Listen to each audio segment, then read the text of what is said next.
minhum man kallama Allah wa rafa'a ba'dahum darajatin wa atayna Isa ibn Maryam al-bayyinati wa ayyadnahu bi ruhil qudus walau syaa Allahu maqtatala alladhina walakin ikhtalafu fa minhum man amana wa minhum man kafara walau syaa Allahu maqtatalu walakinna Allaha yaf'alu ma yurid lahu ma fis samawati wa ma fil ardi man dzalladzi yashfa'u indahu illa bi'idhnihi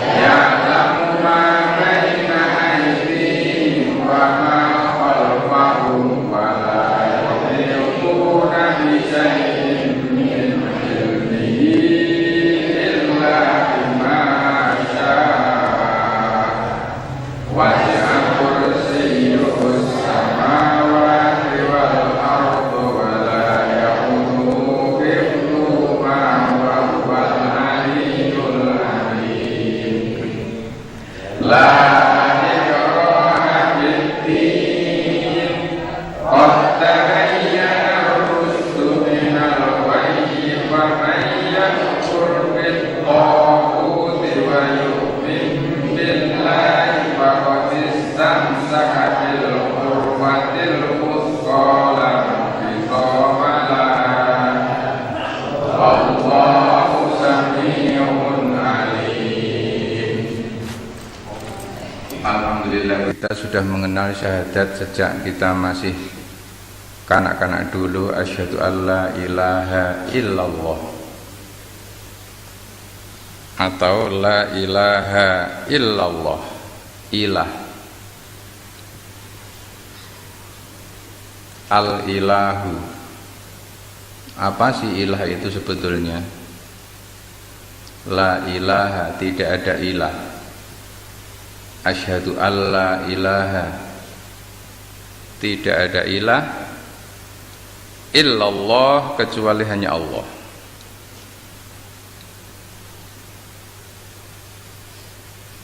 Dari fi'il madhi mudhari' masdar alaha ya'lahu uluhatan wa uluhiyatan. Fi'il madhi mudhari' masdar alaha ya'lahu uluhatan wa uluhiyatan, diartikan dengan sederhana yaitu menyembah.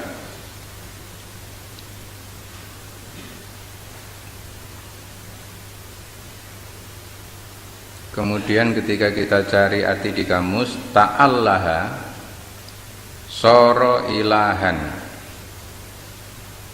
Ta'allaha artinya soro, menjadi ilahan Tuhan, menjadi Tuhan. Al-ilahu jamaknya alihatun ay al-ma'budu. Al-ilahu jamaknya alihatun maknanya al-ma'budu, yang diibadahi. Kemudian diartikan dengan Tuhan. Memang bahasa Indonesia tidak begitu kaya seperti bahasa Arab, sedangkan Tuhan ini menurut bahasa Indonesia dari kata-kata tuan kemudian menjadi Tuhan.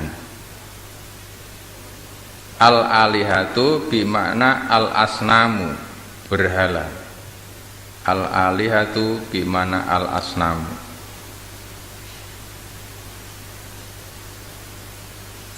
Allahahu ay nazzalahu manzilata ilahin. Allahahu nazzalahu manzilata ilahin, artinya mempertuhankan, mendewakan, mendambakan, mengidolakan.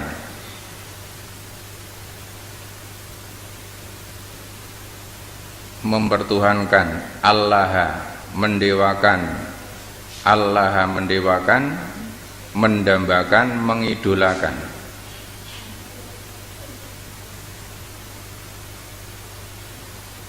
Karena dia didewakan maka disembah, karena dia diidolakan maka disembah, karena didambakan, karena dipertuhankan maka menjadi sesembahannya. Allah ya'lahu uluhatan wa uluhiyatan.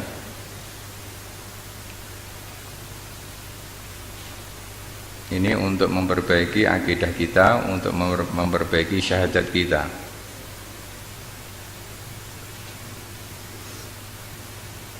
Ta'allaha soro ilahan, menjadi Tuhan. Al-ilahu mufrad, jamaknya alihatun atau al-ma'budu. Sedangkan al-alihatu bimana al-asnamu.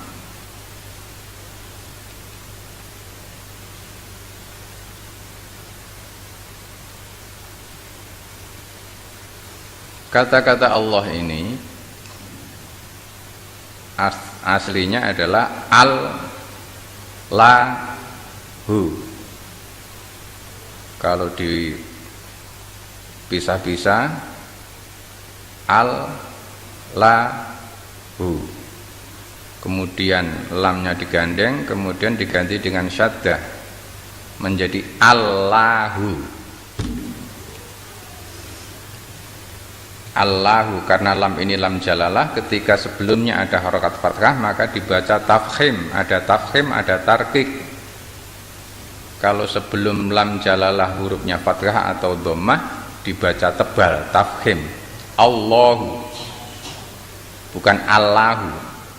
Tetapi kalau sebelum lafal jalalah ini ada kasroh dibaca tarkik tipis menjadi bismillahi.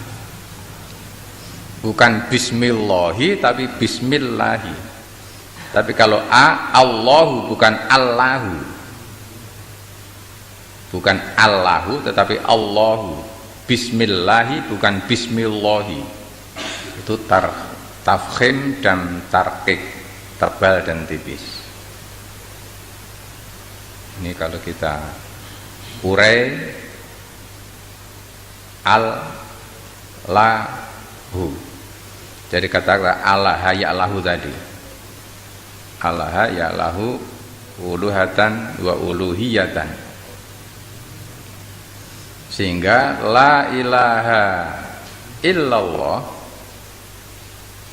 Allahnya di sini Muhammadun Rasulullah, la ilaha illallah Muhammadun Rasulullah. Tetapi kalau asyhadu alla ilaha illallah wa asyhadu anna Muhammadan Rasulullah, kalau ada annanya maka Muhammadan bukan Muhammadun.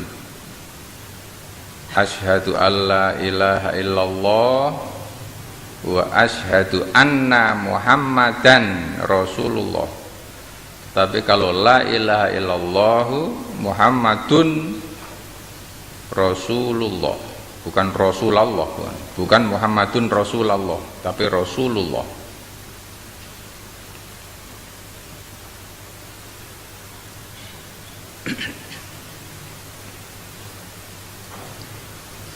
Apa sih ilah itu? Itu tadi mana ilah menurut arti bahasa. Allah ya'lahu ilahun, ilahun jamanya alihatun. Qala Syekhul Islam Ibnu Taimiyah, Imam Ibnu Taimiyah memberikan definisinya, fa innal ilahu wal mahbubu al ma'budul ladzi ta'allahul qulubu bihubbiha wa takhdu'u lahu wa tadhullu lahu wa takhafuhu wa tarjuhu wa tunibu ilaihi fi syada'idiha wa tad'uhu fi mahmatiha wa tawakkal alaihi fi masalihiha wa talja'u ilaihi wa tatma'innu bi dzikrihi wa taskunu ila hubbihi wa laisa dzalika illallahu wahdah. Fa inna mongko sak temene al ilahu ilah, sesungguhnya yang disebut dengan ilah, huwa utawi ilah, al mahbubu yaitu yang dicintai, al ma'budu yang diibadai, alladzi ta'allahahu yang kumandil-kandil, yang mendambakan, al-qulubu hati, yang didambakan oleh hati, yang kumandil-kandil di dalam hati, yang mendominasi hati, bihubbiha dengan mencintainya,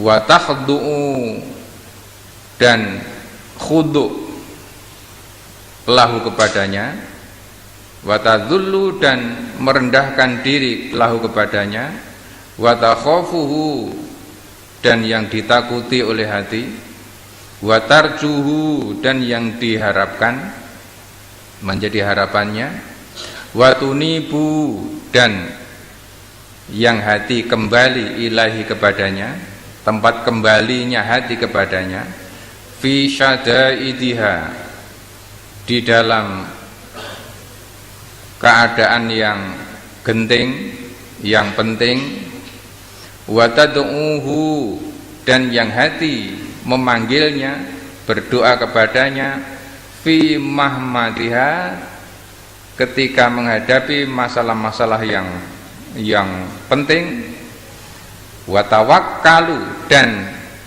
bersandar, ya, dan yang hati bersandar alaihi terhadapnya, fi masolihiha ketika kepingin mendapatkan kebaikannya, wa talja'u dan bersandar semende ilahi kepadanya, wa tatma'innu dan tentram, tenang, dan hati menjadi tentram bidzikrihi ketika menyebutnya, wa taskunu dan tenang ila hubbihi ketika mencintainya, walaisa dzalika dan tidak ada yang demikian itu illallahu kecuali hanya Allah wahdahu satu-satunya.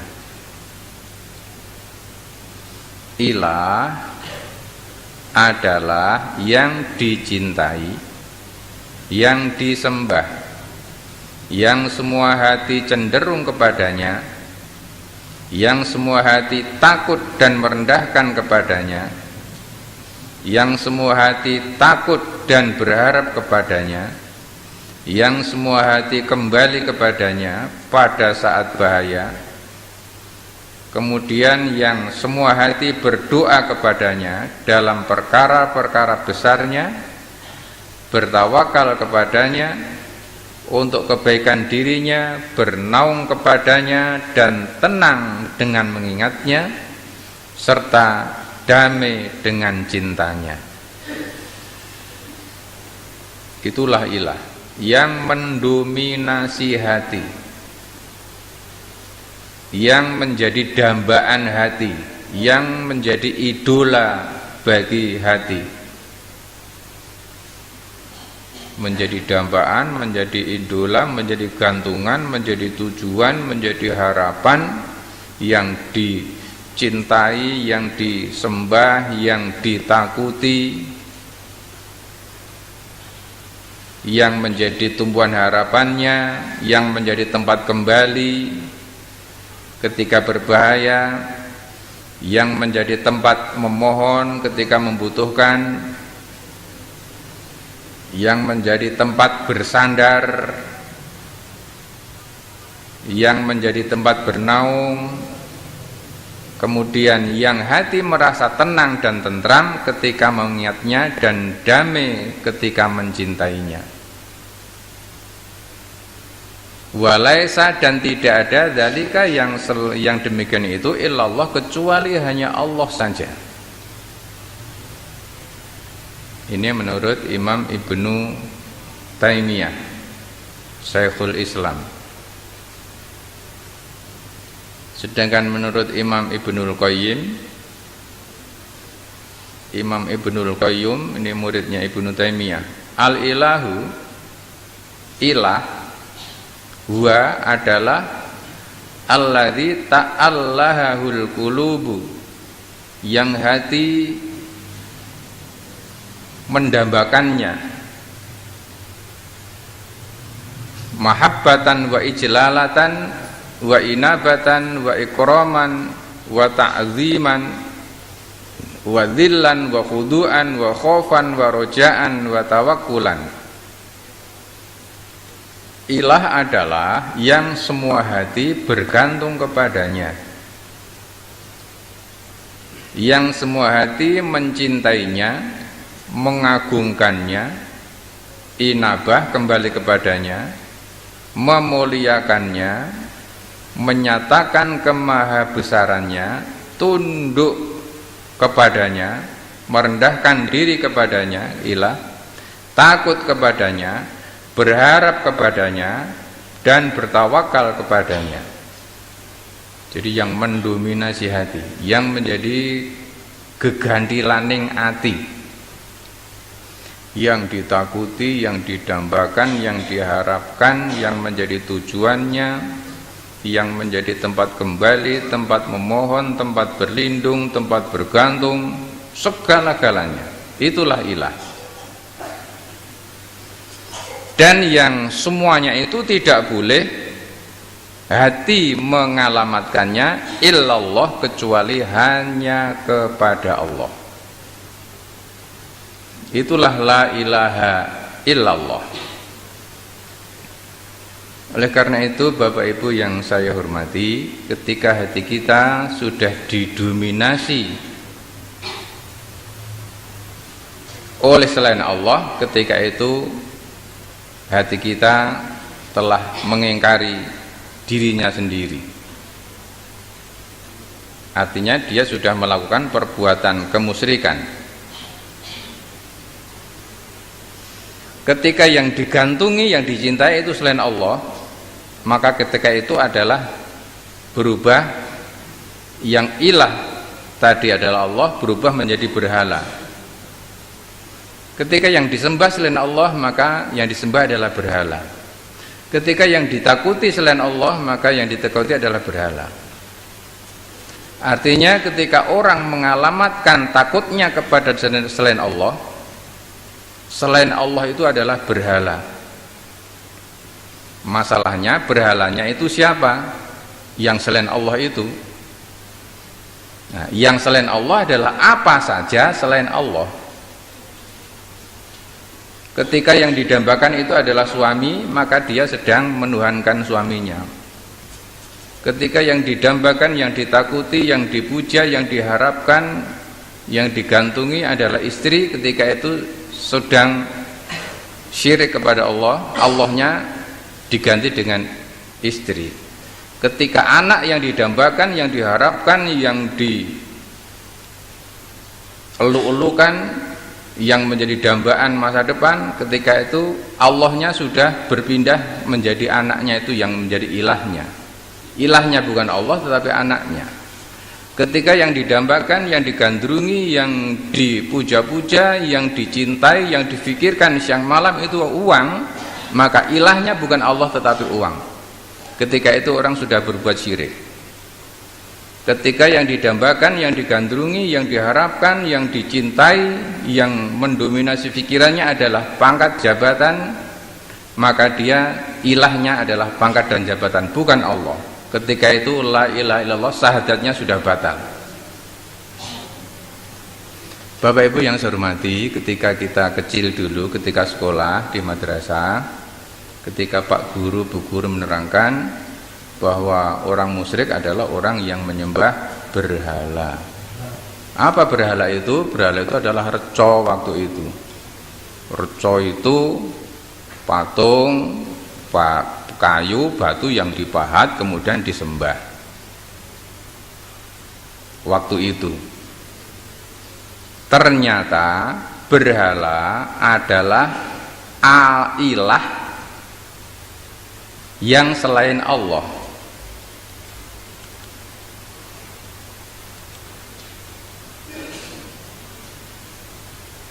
Tadi yang di atas tadi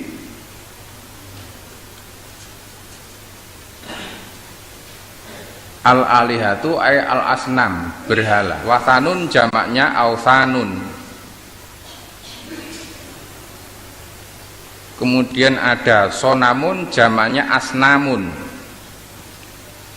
Yang dirusak oleh Nabi Ibrahim itu adalah asnamun.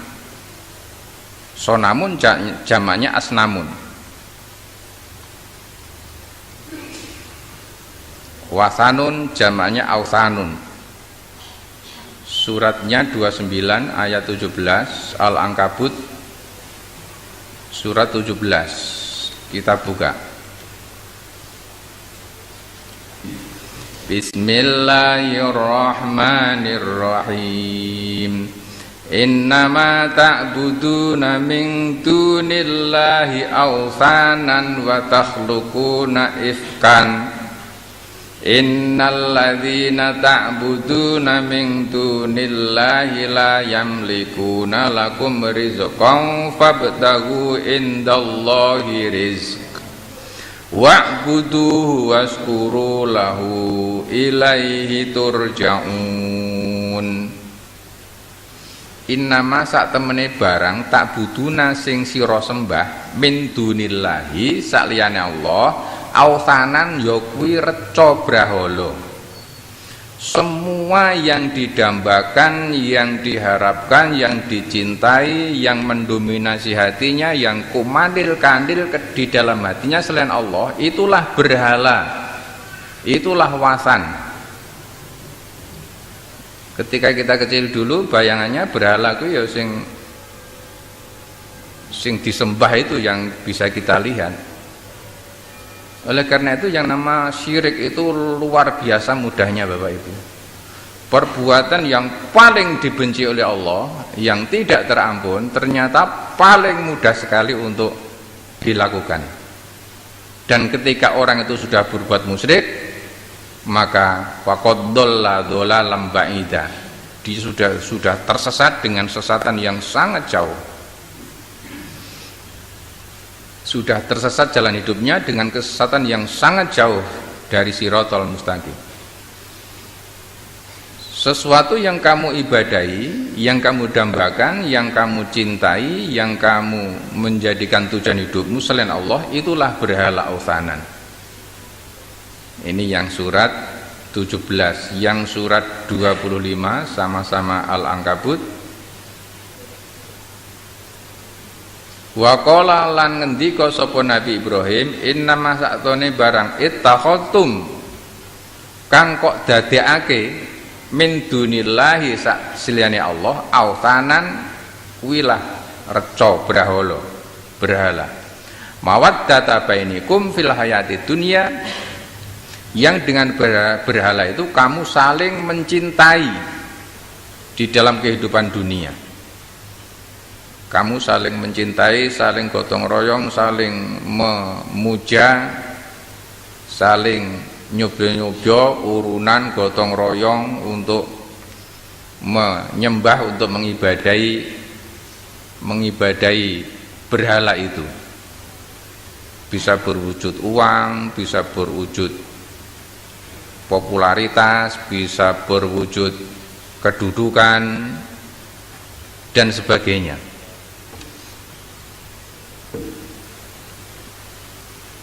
Jadi ternyata berhala yang kasat mata, yang ada bentuknya namanya wasan, seperti yang dikapak oleh Nabi Ibrahim ketika merusak patung. Surat 21 ayat 57. Ibrahim bersumpah, saya pasti akan membuat berhala-berhala kamu saya hancurkan. Wa tallahi la'aqidanna asnamakum ba'da an tuwallu mudbirin. Surat 21 ayat 57. Ada asnam, ada wasan. Kemudian surat Al-Anbiya 57, wa idz qala Ibrahimu rabbi ij'al hadzal balada aminan wajnubni wa baniya an na'budal asnam rabbi innahunna adlalna katsiran minan nasi faman tabi'ani fa innahu minni wa man asani fa innaka ghafurur rahim.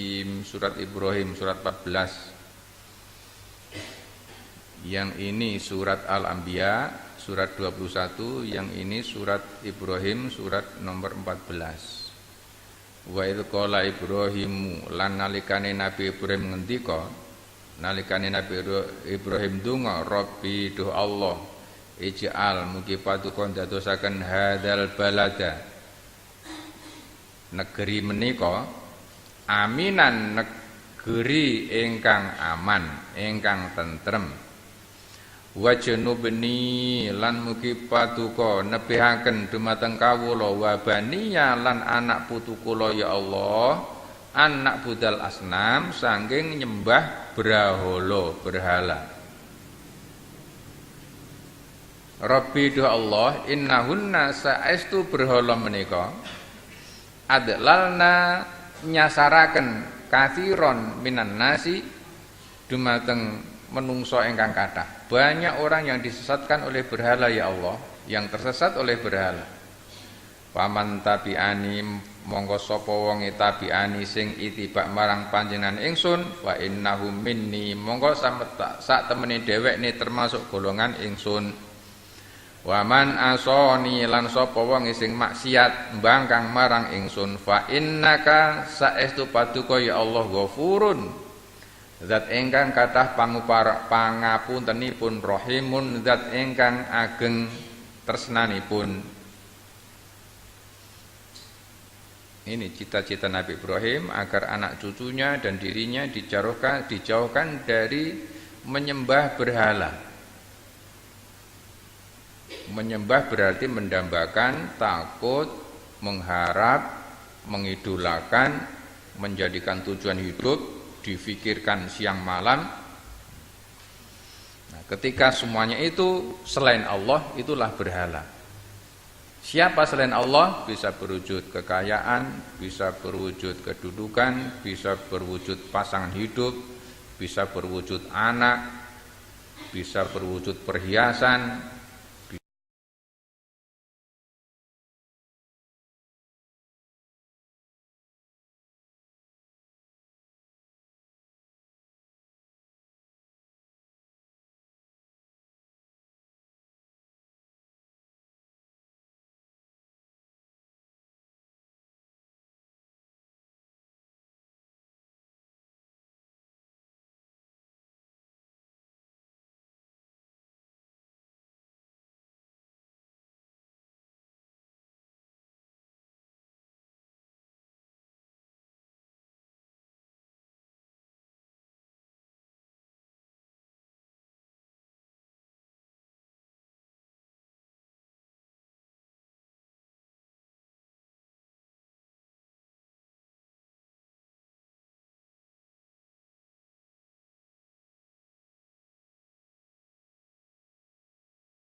Bapak Ibu yang saya hormati, padahal ketika orang sudah berbuat syirik, berbuat musyrik, Masya Allah, Allah tidak akan mengampuninya. Kemudian dia telah melakukan perbuatan dosa yang sangat besar, itsman azima. Innallaha la yaghfiru ayyushraka bihi wa yaghfiru ma duna dzalika liman yasha. Wa may yusyrik billahi faqad iftara itsman azima. Innallaha sak temene Allah la yaghfiru ora ngapura ayyusraka ing yen to nyekutake sapa wong kang nyekutake bihi kelawan Allah. Wa yaghfiru lan Allah bakal paring pangapura maduna dalika dosa kang sak liyane kemusyrikan liman tumrap wong ya sya'u kang dikersakake kang Allah ngersakake. Wa may yusyrik billahi sapa wonge kang nyekutake Allah faqat mongko teman-teman istaro teman-teman wis gawe isman dosa aziman kang gede banget. Itu siapapun ketika menghadapi berbagai macam masalah di dalam kehidupannya, pertama kali yang harus diteliti adalah tentang kemusyrikan ini, apakah berbuat musyrik atau tidak.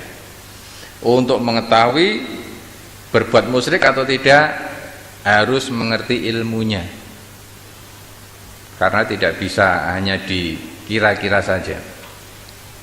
Surat nomor 4 ayat nomor 48, surat An-Nisa 48. Kemudian An-Nisa 116, innallaha la yaghfiru ayyushraka bihi wa yaghfiru ma duna dzalika liman yasha wa may yusyrik billahi faqad dhalla dhalalan ba'ida. Barang siapa yang menyekutukan Allah, maka dia telah tersesat dengan kesesatan yang sangat jauh. Dia telah jauh dari jalan kebenaran, telah berada di tempat yang sangat jauh dari siratal mustaqim, dari jalan lurus menuju Allah Subhanahu wa ta'ala. Artinya untuk kembali kepada kebenaran merupakan sesuatu yang sangat tidak mudah ketika orang sudah tersesat karena kemusyrikan. Artinya untuk menjadi kembali menjadi orang baik-baik luar biasa susahnya. Tahu bahwa sesuatu itu baik, tetapi untuk melakukannya tidak mudah. Beratnya bukan main.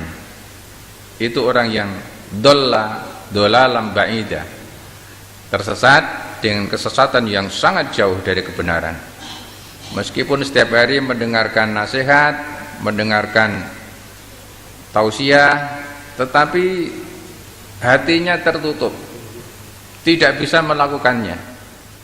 Tetapi untuk berbuat maksiat semakin mudah, semakin lancar. Untuk berbuat taat semakin sulit. Maka solusinya adalah tobat. Innahu may yusyrik billahi faqad harramallahu alaihil jannata wa ma'wahun naru wa ma lidzalimina min ansor. Surat nomor 5 Al-Maidah 72. Bahwasanya orang yang menyekutukan Allah, maka Allah telah mengharamkannya untuk masuk ke dalam jannah dan tempatnya adalah neraka, dan Allah tidak akan menolong orang-orang yang zalim seperti ini.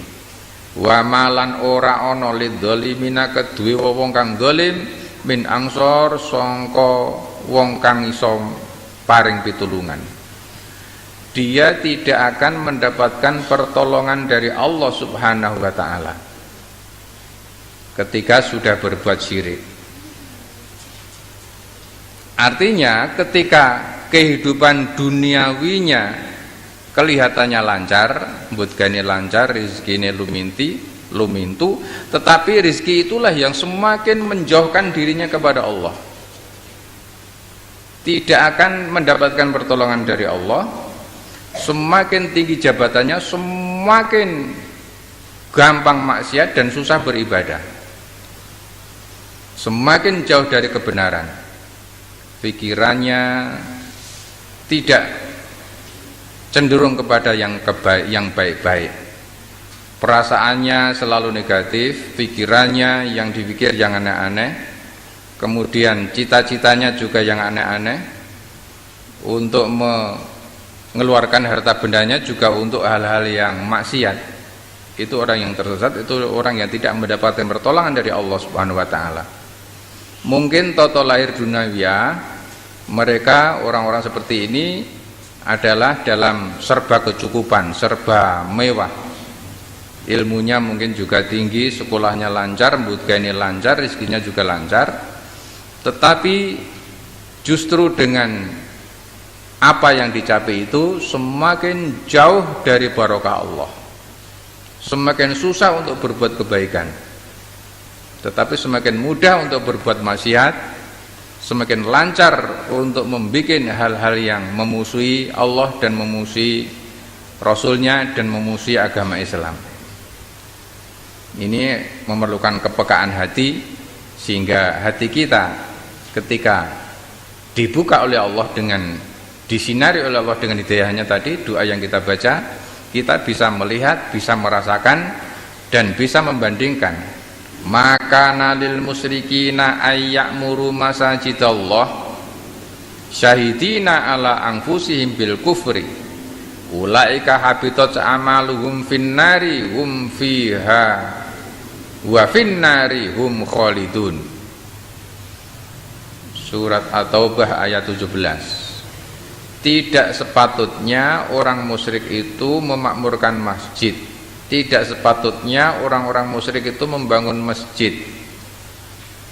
Syahidina ala anfusihim bil kufri, padahal dia menyadari bahwa dia adalah orang-orang yang kufur. Selama ini dia menyadari kufur, ya ora apa-apa, sing penting mbut gawe untuk duit, engko nek untuk duit nggo gawe masjid. Lah nek rung salat iku ya somben aku tak salat. Dia sadar bahwa dia belum jadi orang baik. Nek wis gawe masjid sik, sudah berbuat baik menurut versinya. Nah, oleh Allah ditegaskan tidak mungkin orang-orang yang musyrik kok membangun masjid, padahal dia sadar ulaika habitat a'maluhum, amal-amalnya habitat, musnah, ludes, tidak jadi amal. Wa finnarihum khalidun, dan tempatnya adalah di neraka kekal abadi selama-lamanya. Ya Allah adalah hati kamu. Ketika beramal, hatinya yang dinilai. Kemana condongnya? Hatinya menghadap kemana? Karena ternyata banyak orang yang jihad dan betul-betul sudah maju di medan perang sampai mati terbunuh, tetapi justru menjadi orang yang pertama kali akan diseret masuk ke neraka, karena hatinya ketika jihad bukan karena Allah, ketika beramal hatinya bukan karena Allah, bukan menuju kepada Allah, tetapi menuju kepada ilah-ilah yang lain selain Allah. Kemudian ketika membaca Al-Quran, ketika beribadah, hatinya tidak tertuju kepada Allah, sedangkan al-ilah huwallazi ta'allahul qulub. Ilah dan hati adalah sebagaimana dua sisi mata uang. Hati yang sehat pasti tujuannya, cita-citanya hanyalah Allah. Tetapi ketika hati tidak sehat, ketika hati itu sakit, bercabang. Ketika hati sudah mati, tidak hanya bercabang, ilahnya, Allahnya sudah tidak ada sama sekali, diganti dengan ilah-ilah yang selain Allah Subhanahu wa ta'ala. Bapak Ibu yang saya hormati, ternyata ilmu kita ketika kita sekolah dulu, wong musyrik kuwi apa cah? Ya kuwi wong sing nyembah brahala. Brahala kuwi apa? Brahala kuwi reca.